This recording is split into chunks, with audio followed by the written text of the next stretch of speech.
So here we are with just a quick first look at our Hyundai Sonata. We think she's a pretty tough derby car. You can see how she's already got some pieces kind of missing or off her. This is how we got it. So as a young kid in Erie, not too far from where we live, he bought it off a guy, it seemed, tried to fix it, but it just needs too much stuff. And I mean, it's bad rusted in the back half like these cars typically are. But we had the Hyundai Azera last year, and my son's first derby car, and boy was she tough. So similar setup with this one. We're hoping similar. The plastic and that's already been off it. Like I said, this is how we got her. So we're gonna start diving into her here. It's the spring, nice spring day. And yeah, we think we got a tough derby car. Look under the hood. So see under the hood, again, very similar setup. This one has a 3.6 V6, I do believe, and the Azera we had last year had a 3.8, so just a little bit smaller, but almost the identical motor. And there you can see the different things we got off the front, just tinkering a little bit from the headlights to a couple of the plastic pieces running into the air box and the filter there. I leave the snorkel, as I call it, and the back of the air box there had the computer with just 10mm bolts undid on the back. I'll leave that there, spray foam around it. We'll pull the fuse box in, try to get that mount to there. Shouldn't be a problem. Then I'll spray foam all around the end whenever we're ready to go. Get the battery box holder out, the fan and the radiator not long after, but opening up nicely up front. Just to show here, we're going to stop it. We got a bunch of the cosmetic stuff, the rear seats, a couple clips and bolts, and you pull them out. The door kind of pieces going around there, the rubber around the outside. Inside of the door, again, unplug. I always keep the door window stuff until I'm ready to put the windows down. You know, right now still got them up. Makes it easier to store outside and get them in the garage. Fan unplugged and pulled off, and we topped off the oil. Again, you always got to check these cars sit for a while, make sure they have some oil in them. This one was probably down two quarts or more. So just some cosmetic stuff. We're going to stop. Again, always unplug things. Don't cut wires, especially in front of the motor, or in front of the front tires, that is, in the motor. I always kind of unplug, put the battery back on, make sure she runs, and we're good to go. So just showing some progress. We have her in Pap's pole barn here, out of the weather. Got a little bit of weather coming through, and just got the glass windows out. The roof has the sunroof there. One bolt that. Pretty simple. I think our 10mm bolts just cross and then it falls out. And then we'll take the windshield out, and she's ready. We got the spare on this side. It's actually the same spare off of my 2007 Cobalt I ran. So we got both spares in the back now. That's good. That's an extra tire that still holds air. So we got one for the front if we get a second run and end up getting damaged. So yeah, a little bit of clutter. The rear windows were tricky. The front windows were very simple, just two 10mm bolts. And then all the rubbers, got the back plastic bumper off. So making progress. Now the very unfun part, get the windows out, make a little bit of a mess, and then we're ready to paint her. So the glass is out, the most, I would say, annoying, frustrating part. Get a little glass on you, get a little cut up. So the glass is off. Pulled her back in the pole barn here, some rain's coming through. She's getting close. So just a quick look as we've got her moved almost into our garage here, just off the house where I do most of my derby prep stuff now. Can't get it all the way in because right at the back where it's going up into the tank, there's a bad fuel leak. That's why we got to swap out the stock tank and lines, which we'll talk about later, because I'm not exactly sure how I'm going to do it, because this guy here seems to be like a aftermarket pump or something. I'm not sure, so we're going to look into that. But I just wanted to show, got the, in essence, front core support off. Again, very simple on these Hyundais, just unhook there, and then at the frame there's like 3 bolts. Same thing there, and then 3 bolts, and in essence just pops off. Of course, you have to disconnect your lines, and we looped the tranny line, so that's just sitting there. So the only thing now I'm gonna do, I'll just unbolt this computer here and get it up and inside. We're gonna get rid of that box area because, again, the lines will splice in and run in. And then we're gonna weld our caravan bumper. Got a brand new one that we're gonna weld on. So moving along, gonna get a good hard front nose here, hopefully, and just tidy up the other stuff up front. So would you look at that? Nice thing about the clean takeoff removal of the bumper from this Hyundai Sonata is the caravan bumper with its stock kind of mounts, which certainly are weaker, like it could pull off of here, but I'm gonna put a little weld in around that, as well as weld along the edge all around, is the bolt holes perfectly line up. And I have these big bolts left over from a bumper I bolted in not long ago, so good news there. And also, see how I've moved all the wiring, including several grounds. This ground was actually on the outside here, and then this ground was actually all the way up here, so I just moved them back. This is where the battery box was. The holes, I use those screws, just cleaned it with my grinder and got them tight there, so that should be good there. So grounds are in, wires in for now. We'll kind of secure them and spray foam a little bit later. But yeah, it looks good. Let's get the weld, and the nose is done.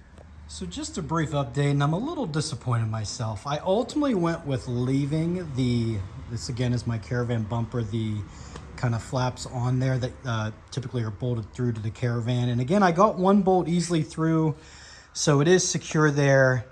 But I learned this lesson before, and that is you want to cut with your Sawzall each of those off, because you just get a better weld, a better bead, if you will, from this guy to, it's still hot, to the frame, and the frame rail, that is. And I knew that. And again, I think it's good enough. I melted in essence all around the edge, but that's the thing, it's so thin, both the Hyundai Sonata's little kind of flap there to bolt the stock bumper onto, as well as the Caravan one. But yeah, if you do this, you cut those off. And again, I know that. I don't know why I didn't, but should be good for at least the first run. Brief look at the paint in progress. Shout out to my Nora. Even though she starts strong and then tails off, she did help quite a bit. So the camo design is what we're going. Usually wait till the car's pretty much all done and then throw a paint job together. But with waiting on the rear bar and the tank on this car, we had some free time here today in the afternoon. I had Nora help me. So since the car is black, we just left it black. I think that's how we're going to leave it. Have some black paint maybe throw on real quick so it's also painted, but the camo design. So just to show as we're going to tinker a little, got our light as we're in the pole garage. So this fuse box here, we're going to unbolt the two bolts there and just slide it in so that the inside one there is sitting there, just so that way it's not sitting right on that fender in case it takes any damage. This guy here, again, we're going to wait to secure with spray foam. Just kind of leave them in there for now. Again, lines are looped. I'm going to take off the thermostat piece inside there, undo that, and I'm going to gut that out. Again, I just take my saw and cut the center out so that it's going to be constantly cycling. And I should just be able to unhook the hose and turn it around. If I remember right, with our Azera last year, that was enough. And then I'll just put my centerpiece in between, but might have to tinker around, maybe switch out a hose we have from another car. We're going to splice into the battery lines. Again, just run into the hood. And we're going to put the battery box right behind the driver's seat like we did last year. So a little bit of tinkering. Get some stuff up front set. So we got some time here. So to show, here we got the fuse box again. Just unbolted. There was one on the side and then the two on top. And just popped it up and over one and strapped it down. So it's good and secure there. And a little bit of space between that and the wall. We'll put some spray foam in there right before we run her. This right here is a fuse that was right here. I just unbolted again. I'll secure that as well as all the wiring with some spray foam. I'm not sure exactly what it's a fuse to, but of course we just want to make sure it's secure and not right on the wall there. And then we got our battery terminal spliced in. I just use a U-bolt and get it as tight as I can. And then I take the electrical tape, tape it up good so all the metal's covered at least a little bit, if not entirely, and then go over it again. And it's run all the way back in to the back. And then you see how we have looped here our Raider line. So a bit of a unfortunate, but not a big deal. This piece here houses the thermostat behind it. There's a bolt on the bottom. And again, if you don't know, this stuff here is pretty frail whenever it's old and it's rusty, the bolts that is. So I got the top two off. The bottom one, as I was turning it, the bolt instantly broke. So the piece wasn't letting go and coming out. So not a big deal. I just like to gut out the thermostat so it's constantly cycling if I can, but it'll still heat up and I'll be able to put through here. I'll just unbolt it and fill as much as I can, water, a little bit of fabric softener before we run it into that. And then I'll fill out the hose as well so that even though the thermostat's not open all the time, it'll open when it heats up and still should have a good amount of water and some fabric softener in it. And again, that piece right there, I have two of them. One's on my Cobalt to run. The other one's on HUD's Sonata here, and again, that just vents pressure. Make sure you use high pressure, you know, clamps. I wouldn't even use I don't have any right here, I took them off, but the clamp ones that are typically on the radiator because it's building more pressure, so I'd use those. So we got her jacked up, and again, always put your stands, and I like to put the ramps in the back. Whenever you're under, don't ever rely on just a jack. If you're someone not experienced working on cars, that is a death sentence. So we got our situation evaluated. First, we took off. The muffler was actually already broke apart right up kind of behind where it comes out of the motor. So that was pretty simple. Just had to cut the rubber straps and she dropped down. So that's off and gone. So I started it and looked at the fuel lines, and it's right here in front of the tire, kind of where the line comes up and then into the fuel tank. That's where they're rusted so bad. It's leaking, and it's leaking bad. So that's actually good news. So the top of the tank, and again, usually under the seat, you can pop the cap off and see unplug the fuel cell there and everything. Again, you can see this here. Don't ever cut behind the motors. Simple advice with wiring. You're probably cutting something that's important or is going to blow a fuse or something like that. Just unplug them, wind them up, start the car, make sure that it runs. You didn't kill anything important. And again, I always disconnect the battery when I'm tinkering with stuff just to be safe. But yeah, that all looks good. So my plan is I'm going to drop the tank, and then what I'm going to do is my old Derby tank, haven't used it in years, but it has a cap that you cut out around the top and then put the fuel cell down in and bolt down on it. So we are going to plan to use this stock fuel cell. So that's what we're doing now. So we got her out, not too bad, just a bit of a headache getting under the car and getting everything unhooked, but just make sure you unhook the back there, the fuel line running in. I forgot, and I couldn't figure out what was hung up on. Well, that was it. So here's our plan. Again, we're gonna cut out the fuel cell. This is I believe it's an M&M Boys Derby tank. Haven't used it in a couple years. It's been kind of sitting in the garage, but it's the one I used the first couple years I was derbying. So this, I'm gonna unbolt and pull out this is a 4-cylinder cell off of Hyundai Elantra. And I'm gonna use that one. So again, you see how I'll cut out and around, leaving as much extra of that as I can here, and then I'll tighten down on top with this guy if I can. For this one, I actually didn't need to and couldn't the way it was set up, but it still was tight and worked for the Derby. So we're gonna do that, and the reason I wanna do that, instead of like, well, why don't you just leave this one and just direct wire the line, the electrical to the positive and negative and direct line it? Well, it's my son's youth car, and this way it'll be on the key. So whenever he's turning it on and off, everything's through the key, no kind of complex situation there. So here we go. Hopefully it goes well and we can get her changed over. Just want to show this real quick before I show the successful fuel setup. So there's the pipe plugs I bought from AutoZone, and I believe it's that one there, the middle size one, that will fit this. And if you don't know where it is, again, we're going to pull the coolant temp sensor, which is usually somewhere, I've learned, around where, you know, kind of your coolant cycling back to the radiator from the motor. Well, this one's in a tough spot. It's right there. You can't really see. It's like underneath on the bottom right here. You kind of see it right. Oh, let's talk to the camera. Right there's the plug, and then right there it is going into the back. So I'm going to carefully, and it's pretty tough to do, but undo that, and then quickly get the pipe plug in and tighten it. I should have kept from the Azera last year the coolant temp sensor. I thought I did, but I must not have, to see if it was the same one and would work. So we're gonna pull that out, and then we'll secure it kind of somewhere here out of the way so she's just reading the air. Plug the line with that pipe plug, simple, from AutoZone, and we're good to go. And we are happy to report we have successfully done it. It might seem such like a trivial thing to some people who work on Derby cars, but man, for me, no way. So again, dropped the tank, got all that out, didn't cut our wires, just unplugged them from that. This is, again, I believe it's M&M Boys is this brand online. Bought it, took the fuel cell, cut it out, set it in there, and then I was actually able to bend up each of the kind of locking metal clamps to where I could get my kind of nice metal ring, and then the bolts and washers on top to get it good and snug. This isn't fuel. This is actually 10W40. This guy hadn't had open in so long. It was so tight. I just sprayed it with some 10W40, which actually I need to paint this black, even if it's a rough black, just so if there's a little bit of fuel sitting on top. I know obviously fuel's flammable, but like some promoters are like, nope, there's like a hair of fuel on top of the tank. I'm like, come on, man. It's in the car. It's elevated. But safety, of course. But, you know, that's just a way to, I don't say hide that, but probably something we'll do. Main fuel line goes up and over. And again, this one, it's a return, I guess you'd say, but I'm never sure, like, does that have to be hooked up? Is it pumping fuel back?